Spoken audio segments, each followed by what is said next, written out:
2, 1. Hello, I'm not Jojo Kid. I am Optimus Prime, and I sent you this message. You know, for those of you who want to understand how to make it in the media, well, simple. Just join me to understand how I did it. Where? Well, it's at the MDIS Virtual Learning Festival this Saturday, 3:30 p.m. And you can just click here to find out more. See you there. It's time to transform.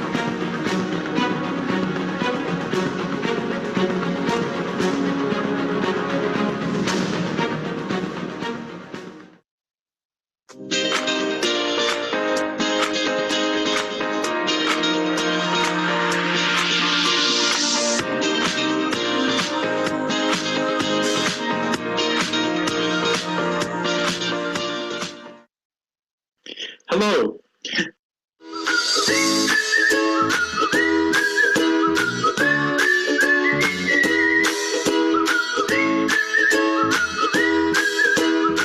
Hi, I'm Singi and I'm 20 years old this year. I'm from TSAT University's Broadcast Media Production degree in MDIS.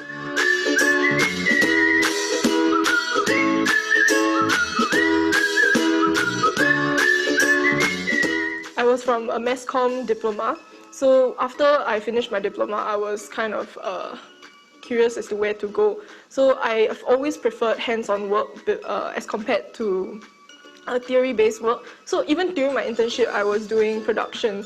So when I was looking for a degree course to come to, I was searching through a lot of the different degrees. I found that this was the only place that kind of offered 100% coursework. And when I came in, I wasn't disappointed.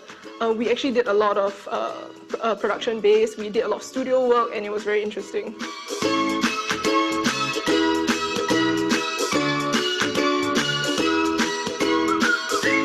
So these 8 months degree actually will help me step out into the industry a lot faster, as well as prep me enough to be able to handle myself out there.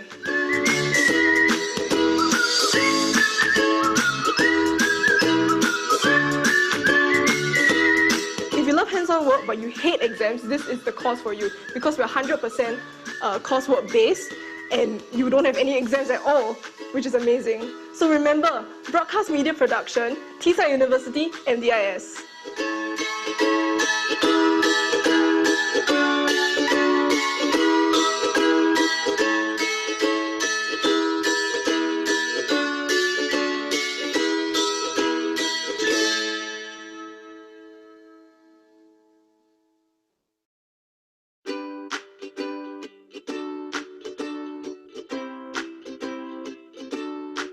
Hi, I'm Nicolette Lorraine. I'm 21, an MDIS student, and I'm taking up a degree program in Broadcast Media Production offered by TSAT University.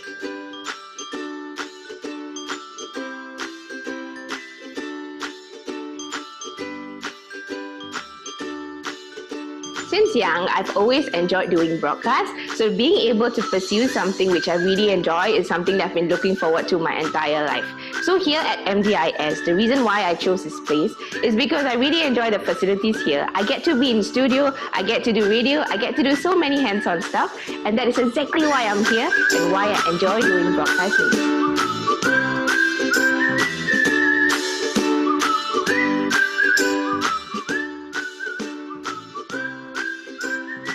One of my favorite modules here is actually client-based production project. So that's one of the modules where you get to do hands-on stuff, which is so me. So I had so much of fun because my team was a whole batch of noisy, loud, and really dedicated people. So I had a lot of fun mixing around with them. So firstly, our client is actually one of our lecturer, and he's so interesting because he's an artist. So what he does is actually wet plate collodion, not something that I knew about until I actually spoke and worked with him. So what's cool is that I got to see what goes on behind the camera, during the shoot, and also after, and I got to see how exactly the art came into progress. So sometimes it's better to be done than to be said. That's exactly what I believe, because it's not just what you say that matters, but what you hear and also what happens that matters the most. So for me, I'm a very visual person. I need to see what exactly I hear. So through the module that I've taken so far, I'm actually getting a lot of experience. So with a good team and with a good project to start with, I think anything is possible, and I just had so much fun learning more about wet plate collodion.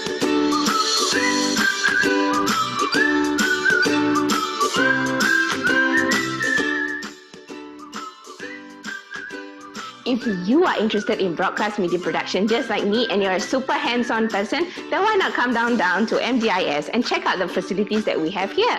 Because one of the new degree programs that they have is actually broadcast media production, the one that I'm in, and it's offered by Teesside University. So if you think you're up for the game and you're so into hands-on, then come on down and we'll see you. See you!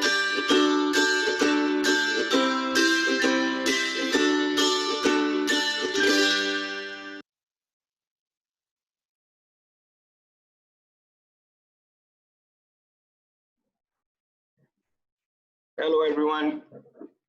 Hello. Mr. Fuadi. Mr. Suhaimi, Yo, what's up? What's up? are you transformed? I am. All right. As time Okay. produced. Yeah. Mr. Suhaimi, thank you so much for your time with this. Thank you very much, Ignatius. I'm Ignatius, yes, thank you. Thanks for having me. Mr. Suhaimi, just a quick one. Thanks also for using our background. Okay, but can you do us a favor? I mean, it's minor, but so Okay. that if people get the perspective correctly. Sure. Okay. Twitch, I think on Zoom there's a function to kind of mirror it so that it says MDIS. Now it says SIDM. Mirror me, Does it? mirror. Does it? Is it saying MDIS now? No, right? Oh, it's opposite. Kena mirror. You have to mirror. Correct. Okay, so I have to mirror it now. Yeah. If you don't mind, if you don't mind, like, just, So, okay. So I thought like, Yes. lovely. Is it now? MDIS? Yes. Yeah? Thank Oh, you. okay. Thanks so much. Again, really thank you. For myself also personally, it's an opportunity for me to relive making it in the media. Right, So, nice. Yeah. So, All right, wait, let me check. All right. So far we have about 27 attendees, Suhaimi. So that answers your questions. All Very right. interesting. So, Wonderful. okay, let me start then. Okay, good afternoon, ladies and gentlemen. My name is Fuadi, Senior Lecturer from School of Media and Communications. Welcome to our very first MDIS Virtual Learning Festival. For some of you who may have participated in the festival since yesterday, we do hope you have enjoyed the event and benefited from all the interesting talks and content. Well, let me share you some insights about the School of Media and Communications. The School of Media and Communications is the pioneer in the mass communication program in Singapore. We were the first institution in Singapore to offer the mass communication programs from an American university back then. We offer both pre-degree and degree programs to cater to the needs of everyone who is interested in media and communications. For pre-degree, for the moment we have the International Foundation Diploma in Science, Engineering, Maths and Arts, or the STEMA program, and also the Higher Diploma in Mass Communications. All our honors degree programs are from the prominent universities in the United Kingdom, UK. We have the Bachelor of Arts in Media, Culture and Communications from the University of Sunderland. We have the Bachelor of Arts in Broadcast Media Production from Teesside University. And finally, we have the Bachelor of Arts in Media, Digital Practice from University of Portsmouth. Let me repeat, all these are honors program, yeah? The mass communication programs offered by these university partners are industry focused, very relevant and current, definitely of high quality. In fact, MDIS has very own fully equipped radio and TV studios, as well as our audio and video editing suites. We are the first private education institution to have such facilities for practical trainings. In fact, students have the opportunity to practice what they learn within the academic curriculum. They are trained to master essential skills such as handling audio, radio, television, content producing, directing, scripting, and video editing. In mastering these techniques, they are exposed to a wide range of roles, including radio and TV presenting. Well, students are also encouraged to join the Media and Communication Club, where they get to run the campus radio and TV stations and polish their broadcast journalism skills. These practical aspects ensures that our graduates are well prepared for the real world environment. Track records have proven that our graduates are well received by media and communication companies with the knowledge and skill sets vested in them. So with the local government Media 21 blueprint, the school has plans to build on its success by introducing more industry-relevant media programs and ensure that our students are able to make their mark in Singapore, as well as maybe on the global stage, yeah? In fact, according to the World Economic Forum reports dated 2018, our creative industry is one of the most stable industry and will remain relevant. For today's session, I invited my very good friend and a prominent media practitioner in the local industry, or arguably in the region, to share with us on how to make it in the media. All right. In fact, award-winning locally, nominated for International Emmy Awards. He also won Best Comedy Performance Award at the 2011 Asian Television Awards for his performance in the news. Am I right, Shari? That's right. Okay. All right. He's also a business owner, managing director, all right, and actor and comedian. Let me now again welcome Mr. Suhaimi Yusof. Welcome, Suhaimi. Thank you very much. Thank you for having me. I think it's also fun, this part of the time where usually we spend time more to, having a nice cup of tea, and then after you relax one corner. Huh? So I think, thank you very much for having this interest. Sorry to interject. Sure. So sorry to interject. A quick one. Also, Mr. Fuadi, I think we have a good crowd this afternoon. Fantastic. And we actually also have our CEO, Dr. Fong.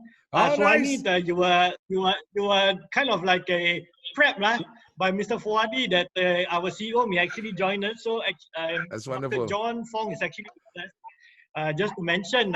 Hi, Dr. Fong. Thank you for having. Thank you, Dr. Fong. You're very welcome. I'm looking forward to this session, and you guys are rock stars, so I won't steal your thunder. Go for it, man. Thank you very much. All right. Okay. So, yes, welcome, Dr. Fong. We hope you enjoy the show like you enjoyed the rehearsals. Okay. Okay.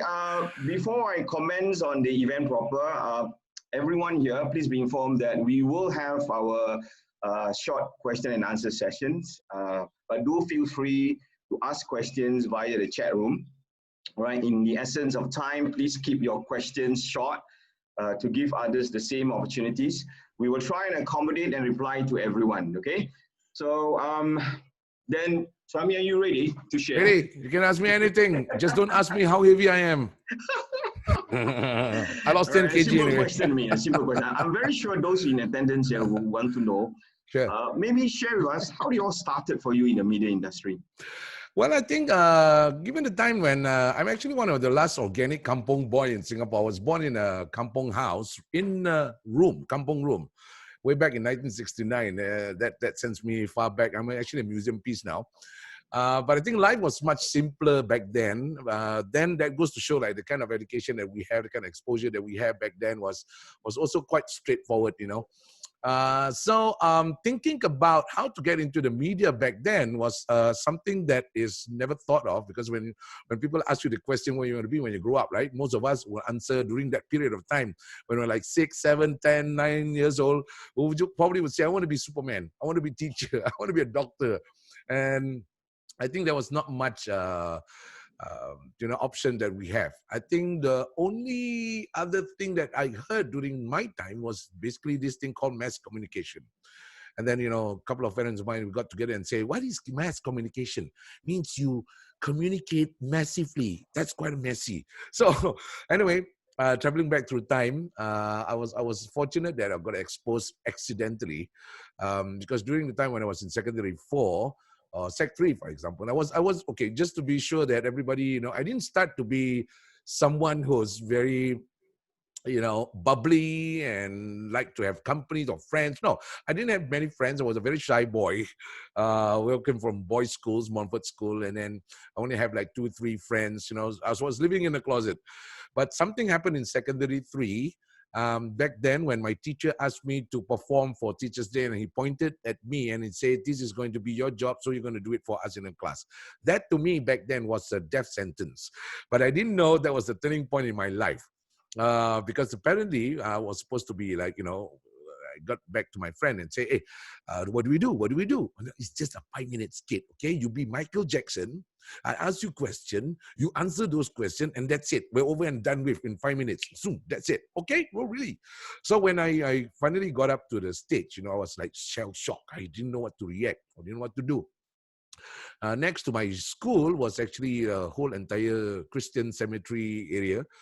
So the question asked was supposed to be, hey, Michael, how did you come up with the Thriller album? And I was supposed to say something else. Being for the first time I got onto the stage, looking at the crowd, I just got stumped. I didn't know what to do. I went blank. I forgot to say what I was supposed to say. And then I say, oh no, the whole entire screen is looking at me now. So what I did was I actually turned around and I got some ideas and I looked at the cemetery and say, you know what? I came out with the Thriller album because of those guys down there. Then the whole entire school burst into laughter. And that was the light bulb moment for me. And I said, hey, I could make people laugh. And then well, the rest was history. By secondary 4, I was actually exposed to the first radio interview. I was actually invited to a program for teenagers. And that was the first time I start to see all this sophisticated equipments and, the radio people. Oh, I didn't know they exist. Roger Cool back then. He was a person. He was a man. I didn't know I thought he was just a voice. So I got fascinated. So the interest start to boil up in me. And then eventually another thing happened when I was in JC1, just before Sec 4 and I got into JC1. And then in between, I have no idea. I think I have this kind of like, please pick me face. So my teacher actually select me for whatever reason in a school debate team. And I say, what? I can't even speak properly. What do you mean? So I said, teacher, can you just do me a favor? Can you just put me as the first speaker? So he said, why?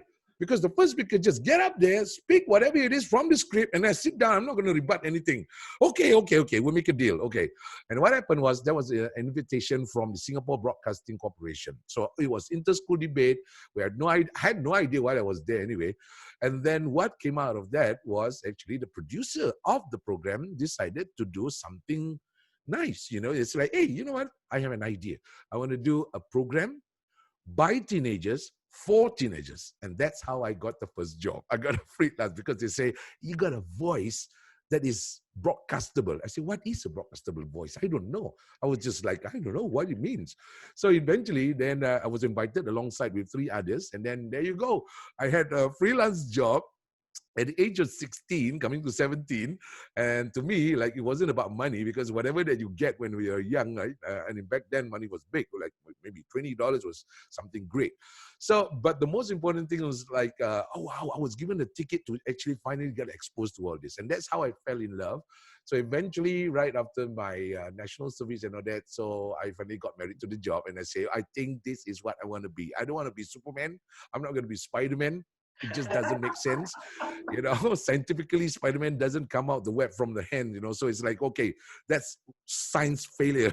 So I say, okay, I think this is going to be it. So I thought like, because the whole idea was, I was exposed to all these things, and that was some discovery. And then my interest grew, and I was like, hey, this is, when we were kids, we grew up with only part of our brains still developing, and 50% of it is still imaginary, right? So I was like, hey, I can be a kid again.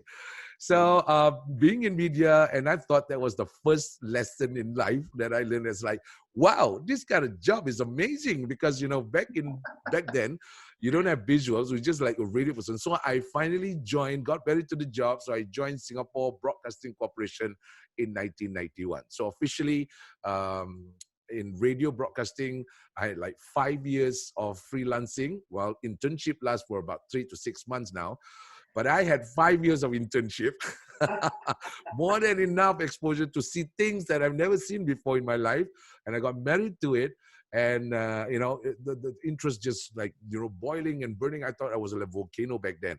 I got so excited about this whole idea that I truly understood. So I went in officially as a radio broadcaster. I started as a radio producer and presenter.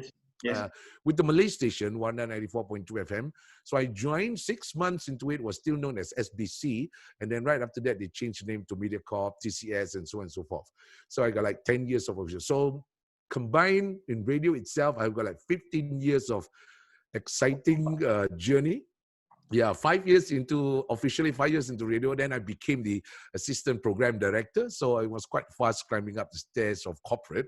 And then I thought like, okay, so in between I'm going to do my studies. So I had these two options, you know, to continue further my studies or to just grab this opportunity. So I had to grab this opportunity first, and I wanted to continue studies after a while. Then I realized that it's not very easy when, you know, things start to coming in, things coming in, and it got more, I got married, so more responsibilities and stuff like that. So it's like, I thought homework was easy, you know. And then eventually I shoved that moment for a while and I said, let me go on with this for a while. And then finally come to my senses that, yeah, suddenly, you know, out of the blue in 2020, here comes Fuadi, here comes Dr. Fong, here comes the next years, here comes MDIS into my life. Thank you. You found me. I found you. I've been looking for you. Okay. So there was kind of like a migration from sound, radio, audio. Yeah. And then you're moving into the visual TV. part of it. So yeah. The TV development? Sure, the TV exposure came quite early. The minute I signed on as part of the broadcasting family members in 1991. 6 months into it, I was actually called up by the TV side, and TV actually offered me two options. There's two avenues. So because, you know, the primary role was radio, I was, you know, my base HQ was radio. And then TV came and they say, we would like to audition you to do some TV works. So you have two options. You either choose the current affairs or you choose the variety. And I said, by the word itself, and I like the word variety. You got to do variations. And I like fun stuff, you know. I mean, I do read the news over radio and all that.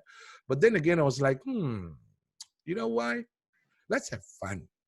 And I don't look at it as a job. I look at it as a fun land. It's my Disneyland. So I started TV program. I was exposed 6 months into it. So by 1992, I got to do my first program on TV. And that's where I started to learn about camera works. And I say, oh, okay. You got to sound good in audio. You got to sound nice when you present it. Now you have to look nice. And then, of course, 1992, and then it went on 93. And I was doing a documentary program, magazine program, as a matter of fact. It was like talking about flower arrangement and all that. I said, not my kind of thing, but, you know, being a presenter, you just had to do it. Yeah, so by 1993, I was actually given the opportunity to helm the variety programs. It was a Malay program called Hiburan Minggu Ini. So I'm just talking like a couple of years just before I went into the mainstream media. So this was like a 15 years exposure. So by 1993, I was holding on to this variety program, and it went on for subsequent 8 years. So I was holding on every week of the day, every Tuesday, 8:30 p.m. for 8 years in a row. Yeah. And morning, I was doing a morning show on radio. So morning show started at about 6:30 a.m. all the way to 10 a.m. And then I get to do a couple of things in between. And then by evening, every Tuesday, I got ready for my TV show. And then that's live. It was conducted live. And then all other TV programs start coming in and was pre-recorded. So I've done a handful. I love live show.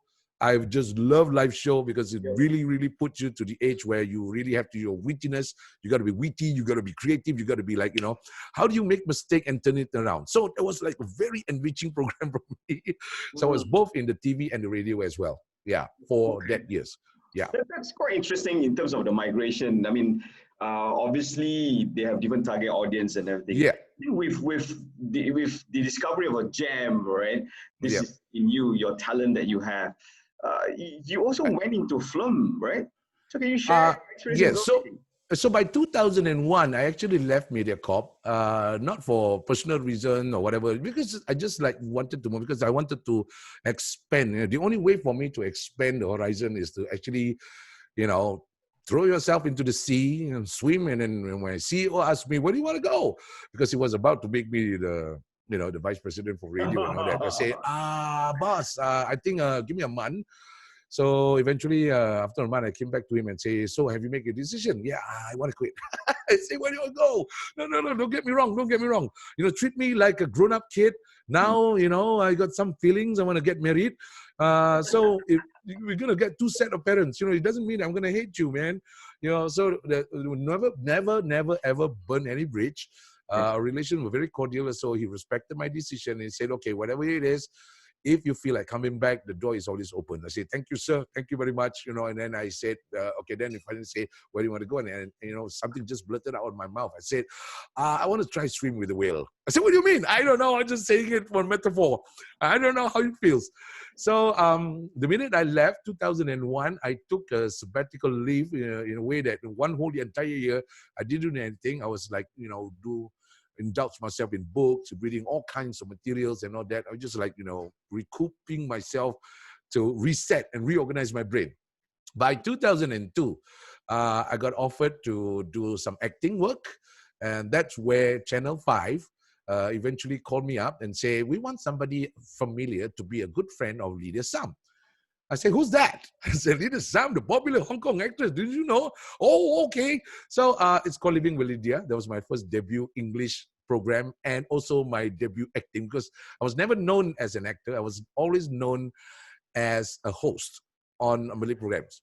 So that was my first English program and it was my first acting. And I have no clue how it went. I have no clue how drama works or sitcom. I actually, being working too hard, I don't know, working too hard or working not so smart, I actually memorized the whole entire script. I didn't know how it worked. My imagination was, BBTV program is something like the theatrical performance as well. So you have to memorize. Because if you don't memorize other people's line, you may not know, you might sabotaging the other party. So I actually memorized the whole entire script. And then when they start to change angle and all that, I say, hey, we had time to do this. Why did I do that? So my first teacher for teaching me how to act was actually Lydia. And Lydia came to me and said, you act, if you want to be a successful actor, she said, you must not act when you act. I said, Lydia, you're speaking like Yoda. I don't understand what you're talking about. I mean, you act, but you don't act. Oh, what do you mean? Because a command of English was not that good at that period during the time, but she eventually became better and better. So what she meant was, treat it naturally. You own the line. Yeah, and this is not something written by someone. It is your line. You go immerse yourself in the character and then don't act it out. Don't try too hard to act. So be natural. I say, okay, that's what I've been doing on a radio show. Just be yourself. And then you discover the strength, the inner strength, and that's it. So when you own the line, it gets easier. And then the reaction became, much, the chemistry just worked. So that was my first debut. And then the scriptwriter saw that and say, hey, there's a kind of chemistry between you and Lydia. That's good. And then eventually after 4 seasons, they realized that, hey, you know what, Suhaimi? We're going to create a show for you. And from now on, you'll be known as Sergeant Dola. I say, okay. That's why I made my way. That was the big break that came to me. And I kind of enjoyed it. So I think my take is basically from then on, and move on to the movie, couple of movies. And I must say that strange things do happen. When you put your passion to it, strange things do happen. I have no idea. I was learning, I was struggling. And the only song that I know when it comes to Mandarin song or Chinese song was this thing that I picked up when I was in radio. A good friend of mine was in Chinese radio station. I said, what song is that? Was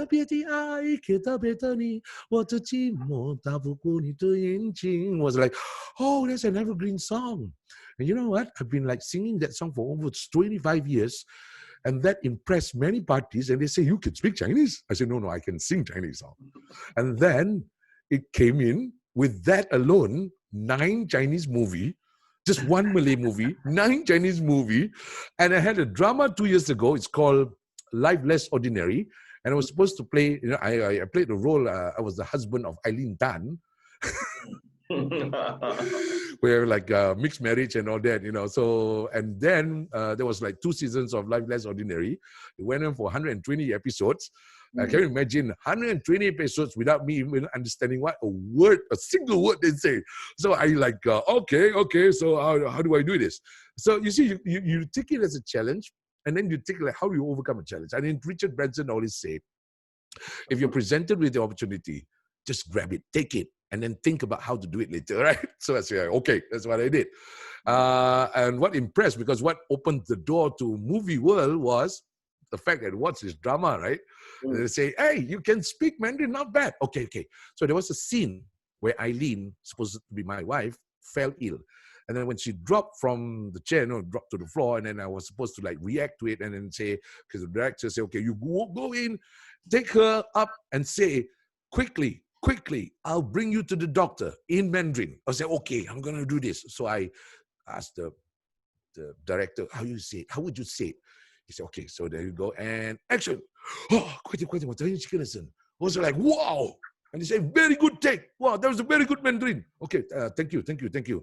As a matter of fact, there's 2 ways to do this. When you speak Mandarin, you just speak like you're a bullet train traveling across the speed. Travels across the island. Go fast. Because the minute you slow down, they'll begin to scrutinize and go to analyze your hanyu pinyin, your tonation and all that. So I'm going to go like speed, bullet train. And secondly, I told the director, that was a good take. Yeah. Did I say it right? Yeah, you said it right. You say, bring to the doctor. You know what? I didn't speak Mandarin. I said, if you slow it down, you could actually hear me saying, I didn't say, I say, quiet then, one tiny chicken essence. I was saying it in English. It sounds like Mandarin. I got away with it. You got to be creative, man. And the whole audience say, well, oh, and I got like auntie, met up with the Heartlander area and all that. Hey, ni hao, and how? And then you begin to speak Mandarin and say, xie. I have no idea what she spoke.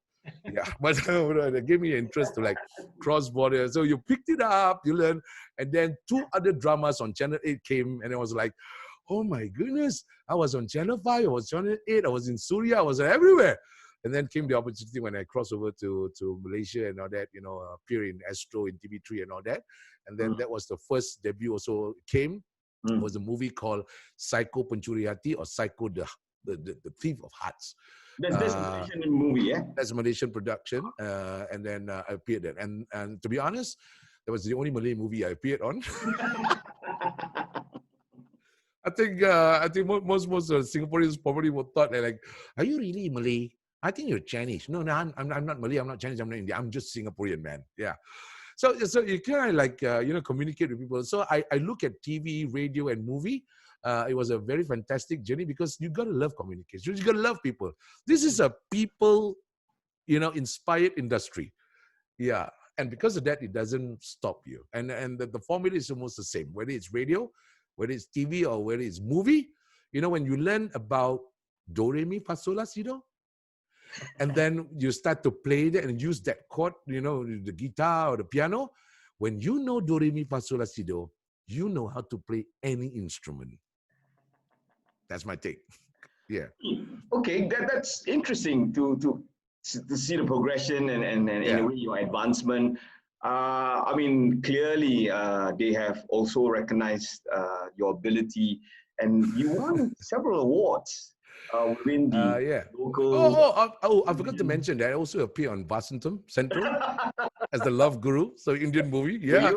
Indian telemovie. Yeah, that's right. Namaste. All right. Shukriya. Okay, before we proceed further with the next stage in terms of the progression, maybe I can open to the attendees. Anyone has any questions for Suhaimi? Yeah, by all means, please. Yeah, actually, we do have. I know the young talents who are all in the making for the media industry. Do you all have any questions? Anyone? Please. You all are all articulate individuals. Maybe just unmute yourself and just ask a question to Mr. Suhaimi. Yeah, go ahead. Yeah, you can ask me about anything. Scientific questions. I'll tell you about atoms.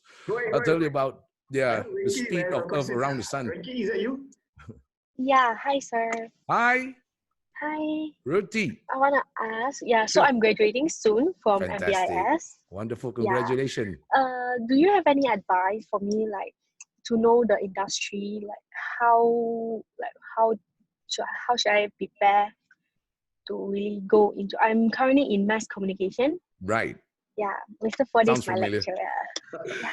Okay, very good question. I think when we study something, the difference is later on towards the end of the program, I will just let you know why I'm doing this.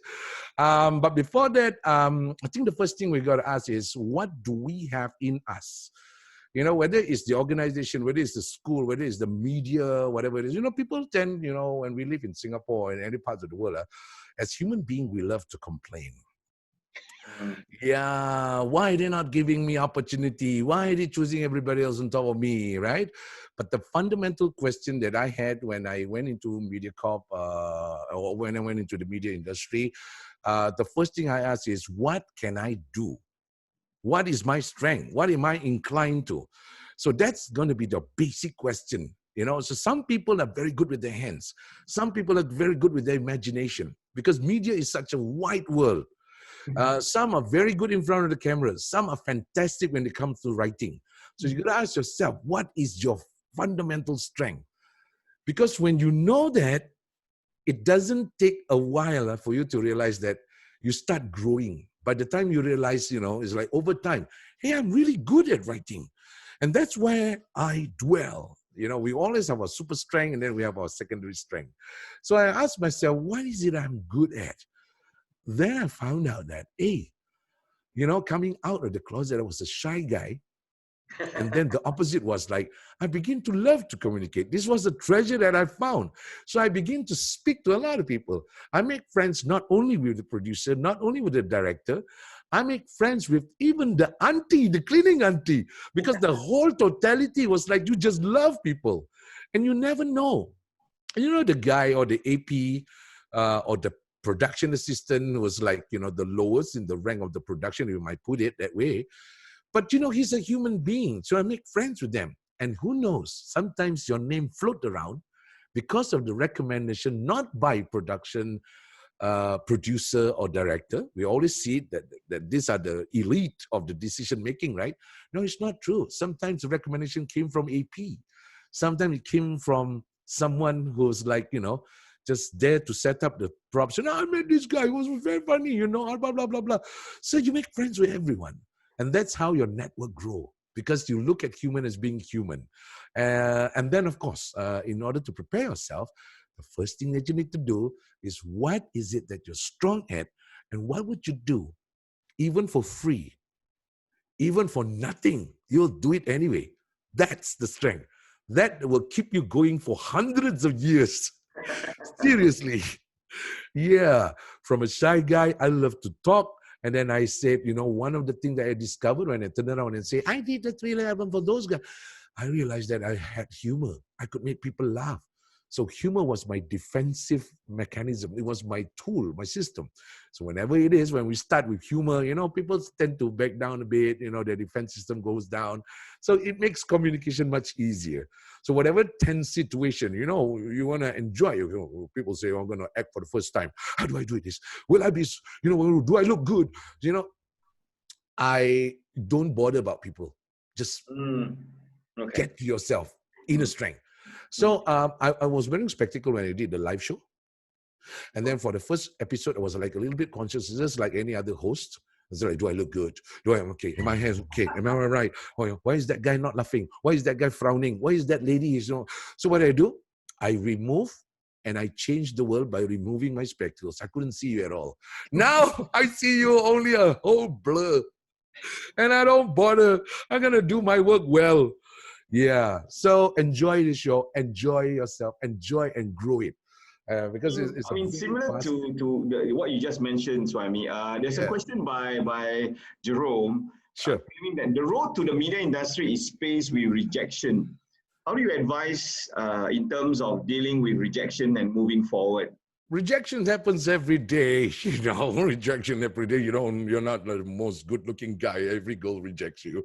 Yeah, and rejections happen every day when you come up with a recipe and all that. So rejection is part of life. We need rejection to be objective. We need problems. We don't look at problems as problems. We don't have a problem in our life. That's a problem. Because without problem, business anyway is about solving problem. Why do people need entertainment in the media industry? Because they got so tired with the work, they need something to escape. They need something to be like, I feel good. Okay, forget the moment for a while and then, kind of enjoy life as it is. So we need problems. So rejection is okay because the minute we are rejected, okay, they never take me. They rejected my application to be an actor. Am I not good enough? Stop talking to yourself. Talk to others. Because each rejection, for each rejection, it makes you even more sharper. Maybe I did this wrong. So maybe my resume was something not right. I guess it's also important to stay positive, isn't it? Yeah. And by staying positive is to have the exact mindset. Because, I was telling myself, it's like, okay, I'm still staying in Singapore. Only 25 years later, I went to Malaysia and start to look around what's going on with the video world and all that. Only 25 years. Why did I stay 25 years in Singapore? Because everybody says, Singapore is too small. The market is too small. I said, every place has its own problem. If I unplug myself and I go to Hollywood, and then I realized that only 5% of people who make millions of dollars when they enter a movie, and then 95% of them are still struggling. It's the same thing. So if I can't do it in Singapore, I can't do it anywhere else. So wherever you are, whatever country, there's always rejection. But rejection, what doesn't kill you makes you stronger. And we say, I'll be back. And I like to quote one of the movies, my favorite movies, The Predator, 1984, Arnold Schwarzenegger. Everything has its challenges.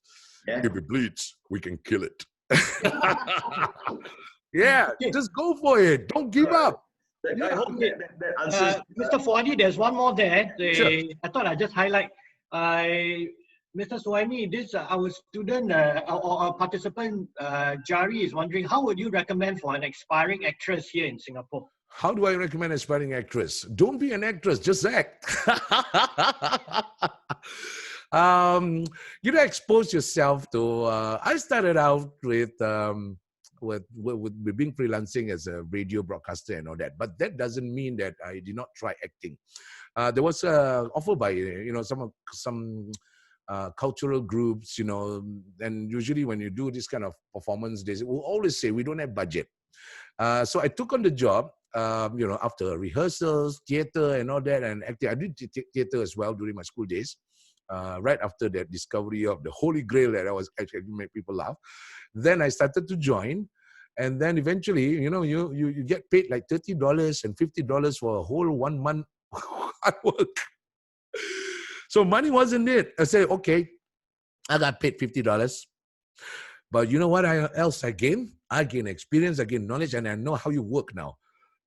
So being an actress, you not only want to be an actor or an actress, you don't have to look pretty. The problem is, because when we want to look handsome and we want to go for the heroic role, right? 10,000 other people will be lining up for that role because everybody wants to be a hero. So I didn't want to be Batman. I didn't want to be Superman. I want to be the Penguin because not many people want to be that Penguin. And I think the villain role, lesser people want to be the villain. And I will always, look up for that villain role and I say, is there any villain in any part of this play? Yeah, because villain role is more, I would say, it's more dynamic. Because he has that evil character. And then I always look up to Darth Vader. You look at those kind of things and then you start to I'm a fan of Star Wars, not because I'm just a fanatic, sci-fi movie fan, but it dawned upon me that, Darth Vader is one of the coolest villain. Why? Because he's the evil guy, but he speaks with calmness. You don't know the power of the dark. How many villains speaks like that? When we have this idea of a villain, it's always like, I'm going to crush you. I'm going to kill you. I'm going to make you suffer for the rest of your life. You're going to die. That kind of villain. But this guy is like, you don't know. You are weak. You're not a Jedi yet. He's the cool dude. So when I'm doing writing and all that, right? So I always use like Darth Vader as the cool dude. He's like the mafia, the Godfather who speaks like, hey, I'm going to take you for a little walk, you know. So I find that that's very liberating. It's very nice. So you got to learn the, to keep it short, in order to be an actress is actually, or an actor is actually the mirror of the society. You know, TV is just an exaggerated reality. So you got to have the interest in people. You know, people watching, people studying. Look at why some people would like to drive a rich, you know, luxurious car. And some people are a little bit more simplistic in their way. So these are the dynamism of humanity. You got to love people. And we are part of people. We're actually becoming an actor and actress. You're actually learning about yourself.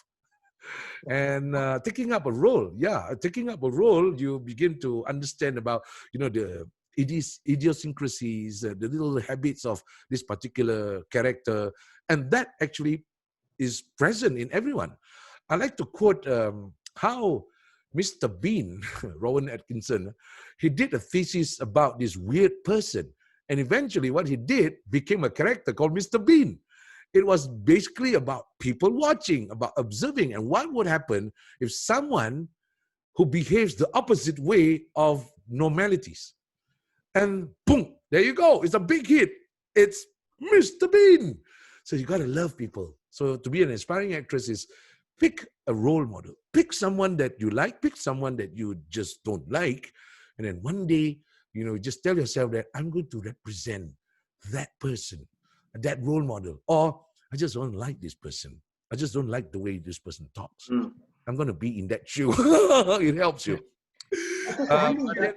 You need to find the platform for the opportunity, right? There's always this point of reference. But of course, you know, when we begin our career, we just don't pick and choose what we want. We just like get on with the flow. And then finally, when you learn the skills and you begin to pick up those skills along the way, just flow with the river. Whatever offers that comes along the way, you don't even, you know, calculate in terms of economy. You know, 2-3 years is an expansion of your mind, and you pick up the skills. And then what I did was, when I wanted to play Sergeant Dola, right?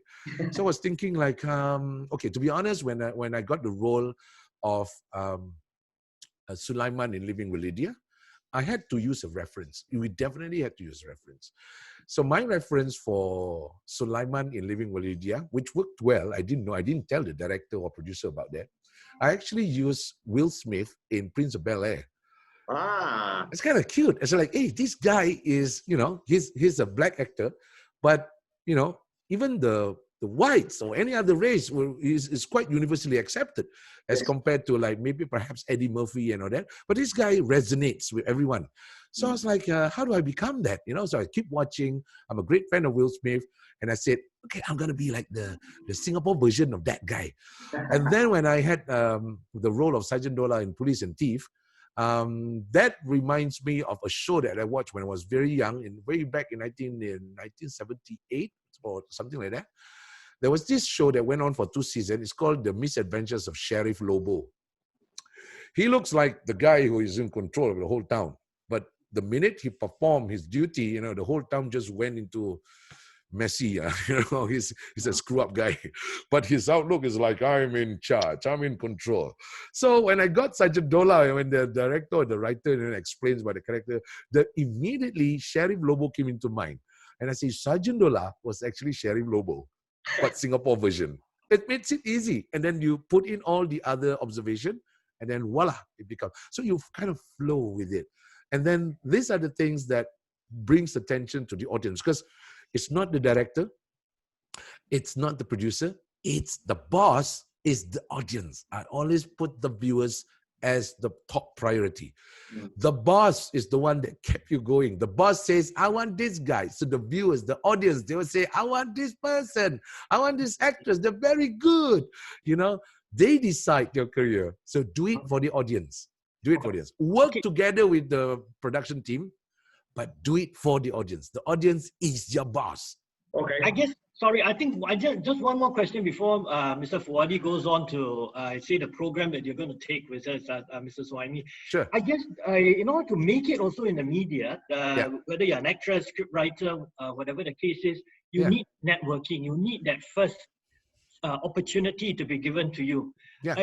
Maybe just share with us, producers and directors are more than willing to give newcomers that chance, at least here in Singapore, as far as I know, like for yourself as well, right? Sure. I think over time, historically, maybe there's a almost similar formula to this. When we want to create network, like on the first day, number one, we have no clue what we're going to do on the first day of a job. No one knows. Number two, how do you create network when you don't even, have anything or network at all? And when you come along with the director or producer, like they will turn around and say, who is this guy? You don't know, right? Okay, so what happened was through, some studies that when we read stuff and how people begin, how did Sylvester Stallone started? How did some of the great movie legends started? They started as the some of it, some of the legends, some of the regional legends and movie actors and all that, they all had humble start, very humble beginning. Some of them started as a cable guy. Let me relate to you somebody or someone that is easily relatable. You know how Mark Lee started his career? Mark Lee was doing odd jobs. So one day he was called to, do some setup, like those people who does all the backdrop guy, he was doing that. And then as he was doing that, during lunchtime and all that, they interacted with the actor. And then Jack Neo was there. Jack Neo saw him and then say, hey, Lee Kawa, you're very funny, because there was interaction. So he was doing that as part of the production thing. And then Jack Neo said, hey, you're very funny, what if I put you in front of the screen? Huh? And that's how he began his career. Comedy Night was his first debut. Jack Neo found him, Mark Lee, while he was hammering the set at the back of the show. He was the tool guy. He didn't start or anything. So, it's not about what you've learned. It's about how you do with it, right? So why we go it? Okay, later on I will explain why. And how did I start? The same thing. So by then, firstly, creating network means it's good. But don't sell yourself too much. Don't sell. Just make friends. It doesn't matter whether it's producer, director, treat them as friends. Don't sell yourself and say, I'm going to make friend with this guy and he's going to give me a great job. No one knows the future. Nobody knows. But what you do is you got to love human. Like I said again, go back to the basic. Make friends. Producer, director, AP. It doesn't matter. Even the water boy, the canteen fella. Just make friends, and that's how you grow your network. Because we human, at the same time, when we are selling things, we are also buying things. We are the seller and the consumer. So when we consume things, at the end of the day, any director, any producer, any big time CEO, whatever, they're just human beings after all, and they decide based on humanity. So be good, and then that's how you expand your network. You got like colleagues with you. Don't work based on school projects and then that's over and done. I got my grades. Goodbye. See you next time when I see you. No. These are your fundamental network because we never knew. We never knew. Some of us didn't even knew that our schoolmate will become the president of this country. We didn't know they become important people in the minister. I was like, some of my friends, they're in MDA, had no idea you're in MDA. You know me? I said, oh, who are you? You're the one who pushed me at the canteen during the school, primary school. Oh, is that you? Was that you? It's like, you never know. So I like to quote Flying Dutchman when he was on a radio show, and he said this, don't forget to say hello and hi to the people you meet along your way up. Because you never know who you're going to meet on your way down. So be nice to everyone. That's how you create your first fundamental network. Don't think of career first. Think of the human relationship establishment. If you have friends everywhere, wouldn't it be nice to have friends as the president and friends at the immigration department? Wouldn't it be nice to have friends in the tax department? You got friends. You got friends. So make as many friends as possible. And then, start at a very low price. In Singapore, we call it lelong, not kelong, lelong. Lelong price. Be humble, be nice, and like people just the way they are. And absorb it as part of your whole entire life, because they are part of your life. We have good friends, we have bad friends, but I think the good friends will last longer than those not so good friends. Yeah, well said, that's how we start. I hope I'm giving a little bit, not trying to be poetical, but I'm trying to be as much practical as possible on the ground. That's how you survive. Talking about practical, that's why, I mean, I'm pretty sure, I mean, I believe you have something to share with everyone on your next journey in the creative and media industry. So maybe you want to tell this group here what you intend to do, especially in MDIS. Coincidentally, I was like, first time when I was doing radio show and all that, right? So I had to read a couple of articles, and I was like stumped when I came across this article and said like, what, Steven Spielberg got his degree? And what he did was, he was sitting down in the class and they were doing case study, and they were case studying his movies. Jaws, Close Encounter of the Third Kind. I say, how did it happen? I said, why would Steven Spielberg went for this program, right? So our first reaction was, I was like stumped. It's like such a great movie producer and director. He's done almost everything. Everything he did was a hit. Why would he go back and study and take a degree and then case study his own movie? That doesn't make sense. But when realization and senses came to me later on, I started to realize that, hey, wait a minute, there's something. And I like what he said. He said he did this because he wants to make sure and send the message to youth around the world that education is important. So for me, ever since I was like 16 or get exposed to the media world, so it has always been trial and error. And it always been DIY. I tried to figure. How I learned how to do my Final Cut Pro? Oh, yeah. I'm an editor as well. I'm a producer. I'm a director. I'm an actor. But I don't highlight the behind the scenes so much because I love my job in front of the camera. So no one actually knows that I ran a production company. I did a couple of programs for TV. I produced a talk show, variety show, name it. I did a DVD or VCD back then. I produced VCD that sold for about 75,000 pieces. I was like doing better than a singer. I don't know. It came in a hit. I was like, still, hey, Live Record was my distributor. And then I was like, what? I sold 75,000 pieces in 3 weeks? I said, that's crazy. That only happens in Hollywood. I didn't know. I just hit the button right. So all this journey has been like, trial and error, DIY, fix here and there, because there's always this curiosity in me. I'm not a cat, but I'm very curious. I want to know how things work. And I don't mind doing it. And the first time I learned how to do editing was the fact that I wanted to help this lady because she always complained and say, I didn't have time to go to the canteen. It was in SBC back then. So I said, I'm going to do you a favor. Why don't you teach me? Because they were doing linear editing, right? All those machines. Yeah. So I said, like, okay, I got some skills doing the Studer machine and radio. I even learned how to do splicing. Okay. So I said, okay, let's make a deal. You teach me a little bit because I'm very curious how this whole thing works, because in radio it's always audio. And then this is going to be like visual and that. So she taught me. So we got a good deal. So finally, I get to do some works which she, complained that she didn't have time to go to the canteen. So I did a couple of work for her and she got to go to the canteen. That's a good deal. So I got the knowledge, she got the canteen. So I was like, whoa. And then eventually... Share with us now what you intend to do. Yeah. So what I'm driving at is this. You can learn, and anybody can learn from YouTube. Anybody. Today, you can learn. Everybody can say, I learn from the social media and I don't have to learn. I don't have to go to school. But take it from me, this whole entire 32 years of experience in media, it's time now to learn the structured way. So you have been unstructured.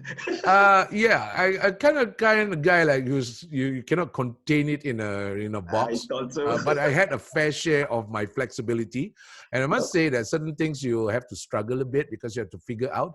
I learned how to use the Final Cut Pro, Adobe Premiere Pro. I learned it all by myself. Now it's Da Vinci, Yeah, Da Vinci, so After Effects, just name it, But then it gave me a kind of idea that now that I have a little bit more time, so either you start early or you start later. It's either way you got to do it. So, in MDIS, I hope to like restructure and reorganize my thoughts when I'm learning a little bit more. And then because I've been doing my homework for the past 32 years, 34 years in fact, so I've been passing up my homework. It is time now for a real assignment. Okay. So what I intend to do is not only studying. Don't worry, I'm going to make the lecturer's life much easier because I'm not the kind of guy who just come down and say, that's wrong, this is right. No. I think to me, I always tell myself I'm always a half-empty cup. And there's always room to learn. And when you stop learning, you stop your whole life. So I want to learn a little bit more, trying to reorganize. And I've been, so I think the structured learning is also important. And also taking a degree in the Bachelor of Arts Broadcast Media Production with Teesside University via MDIS. That's what I'm going to do with MDIS. It's just to confirm that my whole entire journey of media was right. So, okay. So what's the correct choice? In other words, you are signing for our degree program. Yeah, of course. I'm looking forward to that.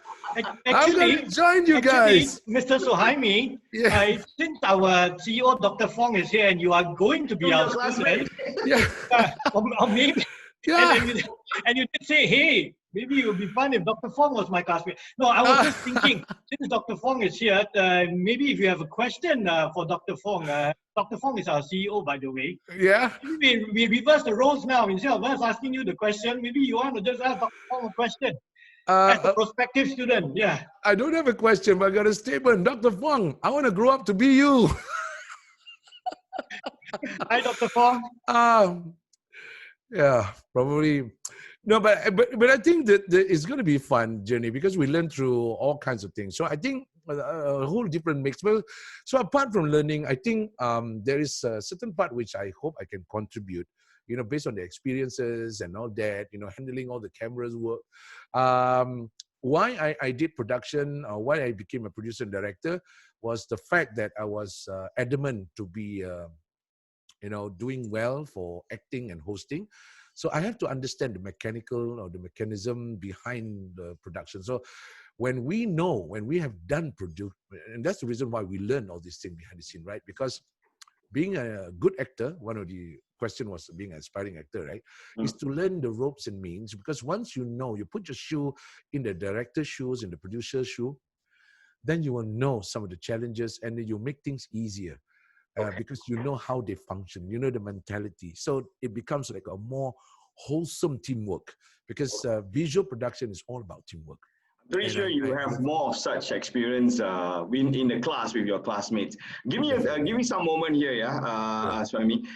For those of you who are interested in engineering, basically the School of Engineering is also having their own event. So if you are interested to find out more about engineering, there's a research engineer who will share their experience on the learning journeys. All right. So, but meanwhile, we will continue with Suhaimi. Just another point I want to add, to students or aspiring students who have some keen interest. When we talk about Bachelor of Arts Broadcast Media Production, right? So to me, it's like the fundamental question in the mind is always like, what kind of media do I choose? Now we're moving into, there's always this battle between traditional media and social media and all that. Yeah. Okay, to me, reorganize your mind. Take those things and throw it in a rubbish bin. There's no such thing as traditional media and social media. What it has is media. So you got to read a lot. So the book that I recommend to read is go and find what is called social TV.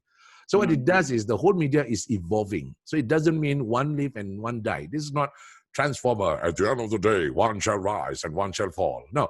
What happens is the whole, not only media, a whole entire life. We're in a digital age. Everything that we buy and sell all evolving. So media itself is evolving.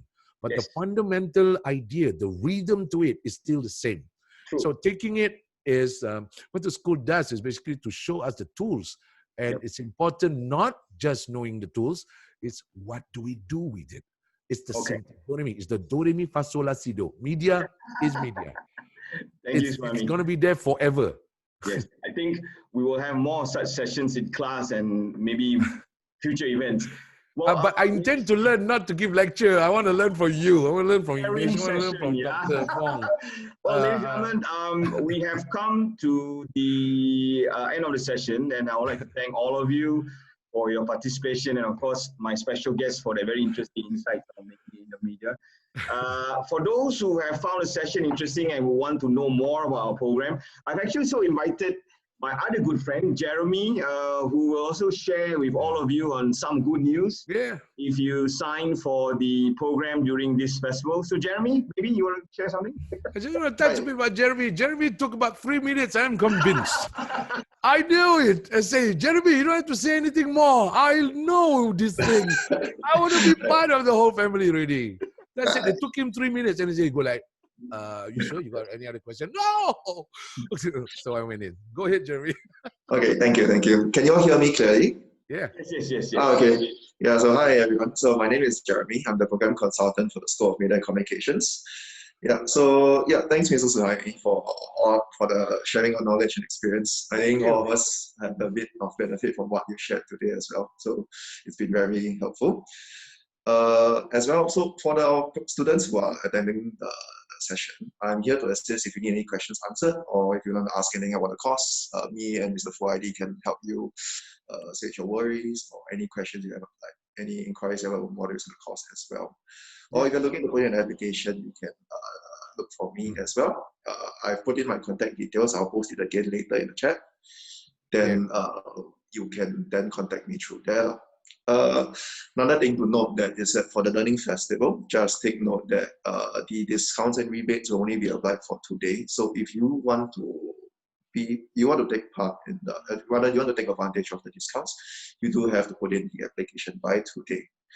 So if you need any help, really just give me a call, send me a message. I'm here to help. Fantastic. We're going to have fun together. And just, I forgot to mention just now, I was like, suddenly when I have no clue how to speak Mandarin, right? I mean, I do know a couple of words. And then I get to act on Channel 8, right? For a couple of dramas. And what happened is when we became colleagues, right?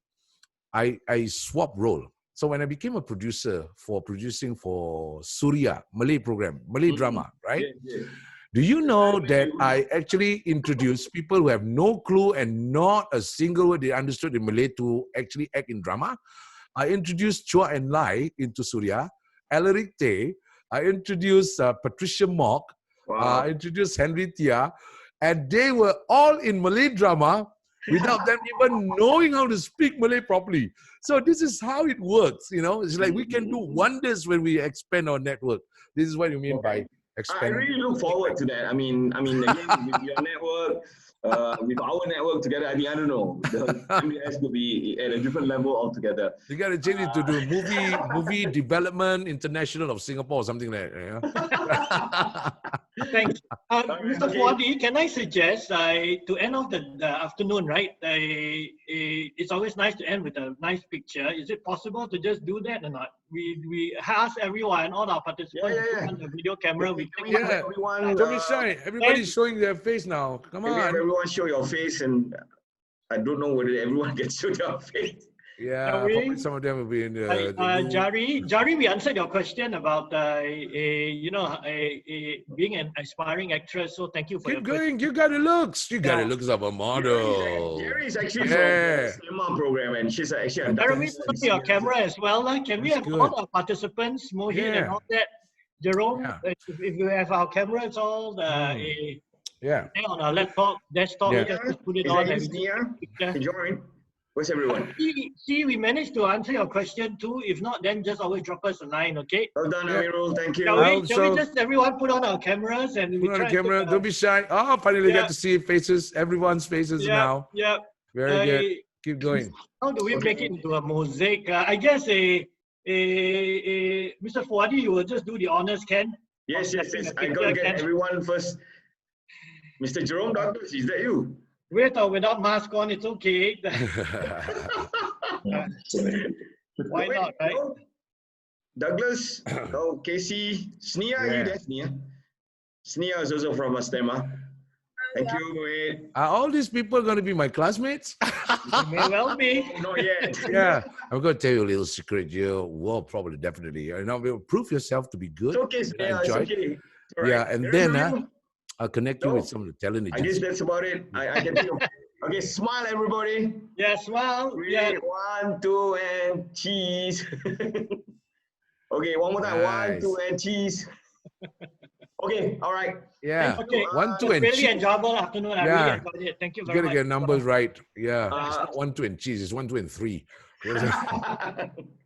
Okay, everyone. Yeah. So thank you again for your active participation, and we hope to see you next time in our next event. Please do visit us our MDIS Facebook and our IG account for more updates. In fact, actually, I think Head of School is also excited to wait for the results of our this Singapore Cancer Society Fluent Competition. We are finalists, and I think one of our team actually won right now. Head of School. Fantastic. Yes. I just got a message that we won. The video competition. Our MDIS students. Fantastic. So that's some good news. Congratulations. It happened at the same time as we are having this. So my colleagues are actually watching the event there, and I think we are happy to know that our students have actually won the film competition. So there we go. So our school will produce quality students, and I'm going to meet more professional students joining our program in the future. Definitely. I'm just going to make this statement loud and clear. I'm doing the Bachelor of Arts Broadcast Media Production, Teesside University with MDIS, starting this November. Hope you join me as a classmate. I want to mix around with the young people now. Yeah. All right, okay. I'll just make a quick plug. That team that won, they won the overall winner for the undergraduate category. So good. Really at degree level. So fantastic. That's the way to go. Yeah. Yes, it's a start for the year. Although with our COVID-19 situation, we did it. They did it. All right. So once again, thank you everyone for joining. For those who are my student, I'll see you in class. For those who will be my students, including Suhaimi, I hope to see you in November. Thanks a lot, Mr. Suhaimi. Thank you very much. Thank you very much. All participants. Thank you, colleagues. Thank you. Yeah. Let's produce a new sitcom. It's called The Class. Sounds good. Yeah, let's do a sitcom. The roles here already. Yeah. Okay, thanks a lot. Great. Thank you very much. All right. Okay, thank you everyone. See you soon. Okay, bye. Bye. Jap, nanti contact kau.